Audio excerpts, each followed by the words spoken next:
আচ্ছা, আসসালামু আলাইকুম। আহ, খুবই বেসিক একটা জিনিস আসলে একটু ব্যাখ্যা করার ট্রাই করছি নিজে ড্রয়িং করে সবার সুবিধার জন্য। সেটা হচ্ছে যে রো এন ওয়াই গ্যাস্ট্রোজেজুনোস্টোমি প্রসেস। আচ্ছা, এখানে টপ লেফট কর্নারে যে ছবিটা আছে সেই ছবিটা হচ্ছে before resection of the parts.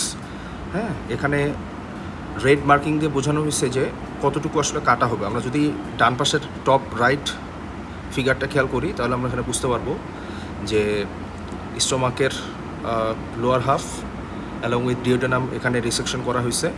তার সাথে সাথে হচ্ছে জেজুনাম যেটা সেটাকে আসলে দুইটা পার্টে রিসেক্ট করা হয়েছে, একটা শর্ট পার্ট আর একটা হচ্ছে লং পার্ট। তো শর্ট পার্ট যেটা সেটার সাথে আমরা প্যানক্রিয়াস এবং কমন বাইল ডাক্ট যেটা সেটা একসাথে হচ্ছে আমরা এখানে কানেকশন দেওয়া হয়েছে এখানে আর কানেক্ট করা হয়েছে এই জায়গায়। আর লং পার্ট যেটা সেটার সাথে স্টমাকের কানেকশন দেওয়া হয়েছে। আমরা দেখতে পাচ্ছি এখানে একটা ব্লু অ্যারো দিয়ে আসলে কোনটার সাথে কোনটার কানেকশন হবে সেটা দেখানো হয়েছে। আর ফাইনালি লাস্ট যেই ফিগারটা লোয়ার লেফট কর্নারে, সেখানে আমরা দেখতে পাচ্ছি যে আফটার অ্যানাস্টোমোসিস এখানে 3টা রেড সার্কেল আছে। তো ফার্স্ট যেই রেড সার্কেলটা উপরের দিকে স্টমাকের ওখানে দেখানো হয়েছে, এটা হচ্ছে বেসিক্যালি গ্যাস্ট্রোজেজুনোস্টোমি।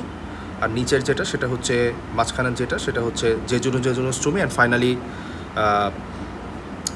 লেফট সাইডে যেই সার্কেলটা আছে সেটা হচ্ছে আমরা বলতে পারি এটাকে কোলোডোকো প্যানক্রিয়াটোজেজুনোস্টোমি বলা যায় আসলে ইন এ সেন্স। সো আমরা যদি এটার ফিগারটা দেখি তাহলে এই যে ফাইনাল ফিগারটা আসলে বেসিক্যালি এরকম হবে। আমরা দেখতে পাচ্ছি এখানে গ্যাস্ট্রোজেজুনোস্টোমি আর এই যে জেজুনোস্টোমি। অ্যান্ড ফাইনালি এটা হচ্ছে আমি লিখছি, এখন এটা অ্যাকচুয়ালি এরকম আছে, লিখছি টেকনিক্যাল টার্ম আর কি, কোলোডোকো প্যানক্রিয়াটিকো জেজুনোস্টোমি। মানে এখানে আমাদের কমন বাইল ডাক্ট আর হচ্ছে প্যানক্রিয়াটিক ডাক্টের সাথে আমাদের জেজুনামের একটা এখানে অ্যানাস্টোমোসিস করা হয়েছে বেসিক্যালি। তো এই হচ্ছে রু এন ওয়াই। রু এন ওয়াই হচ্ছে ফ্রেঞ্চ একটা টার্ম। এটা এই যে এখানে একটা ওয়াই শেপ হয়েছে আমরা দেখতে পাচ্ছি, হ্যাঁ, এখানে একটা ওয়াই শেপের মতো হয়েছে বেসিক্যালি। তো এখানে দেখানো হয়েছে যে বাইল ফ্লো আর হচ্ছে স্টোমাক থেকে ফুড কন্টেন্টটা কীভাবে জেজুনাম হয়ে বাইপাস হয়ে চলে যাচ্ছে। তো এই আর কি। আর এর সাথে সাথে আর একটা জিনিস আমি দেখাইতে চাই, সেটা হচ্ছে যে হুইপলস প্রসিজিওর ইন রু অ্যান্ড ওয়ে প্রসেস। তাহলে এটা আমাদের হুইপলস প্রসিজিওরটা একটু দেখি। সেটা হচ্ছে যে আমরা দেখতে পাচ্ছি এখানে বিফোর রিসেকশন এই রেড যে মার্জিন, রেড বর্ডার করা যে এরিয়াটা সেটা বেসিক্যালি আমরা রিসেক্ট করে ফেলে দিব।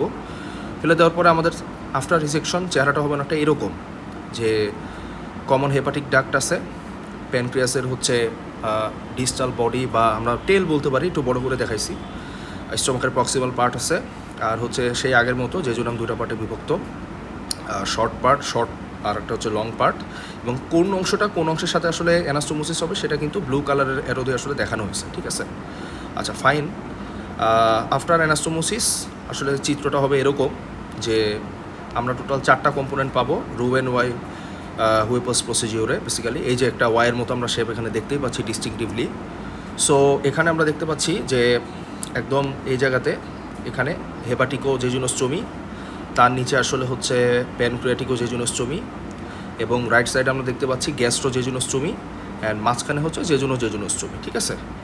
তো বেসিক্যালি এইটুকুই হচ্ছে আমাদের আজকের একদমই বেসিক ধারণা। এখানে আসলে কমপ্লিকেসি বা হচ্ছে ডিটেল আলোচনা করার দরকার নাই, এতটুকু আসলে জাস্ট একটা ধারণা, ঠিক আছে। সবাইকে ধন্যবাদ, থ্যাংক ইউ।